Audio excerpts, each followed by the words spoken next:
অর্থের অভাবে ভুগছেন? আপনি এই ভুলগুলো করছেন না তো? মিলিয়ে নিন।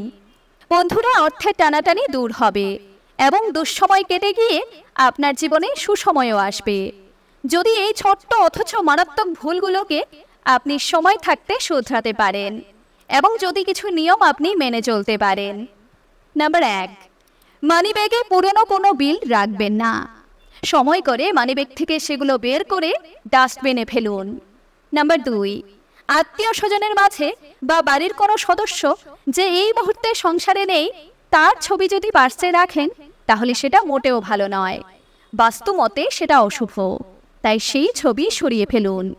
নাম্বার 3, পার্সে কোনো ঠাকুর দেবতার ছবি বা মূর্তি রাখবেন না। বলা হয় ঠাকুর দেবতার ছবি বা মূর্তি পার্সে রাখলে আপনি ঋণগ্রস্ত হতে পারেন এবং জীবনে নানান সমস্যা দেখা দিতে পারে। নাম্বার 4, অনেকেই নিজের পার্সে চাবি বা চাবির গুচ্ছ রাখেন। সেই অভ্যেস যদি আপনারও থাকে তাহলে আজই ত্যাগ করুন। বলা হয় পার্সে চাবি রাখলে আর্থিক অনটন কখনোই দূর হয় না।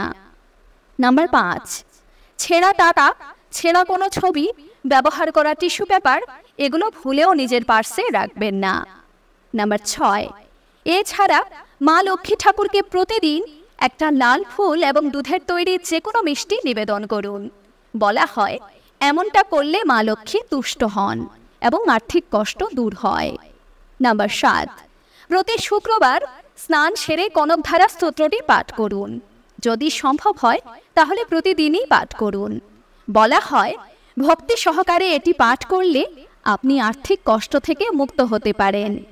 নাম্বার 8, আর্থিক কষ্ট দূর করার আরেকটি মোক্ষম দাওয়াই হচ্ছে তেজপাতা। একটা নিখুঁত তেজপাতায় আপনি আপনার পছন্দ অনুযায়ী কোনো টাকার পরিমাণ লিখুন এবং তারপর সেটিকে আপনার পার্সে রেখে দিন।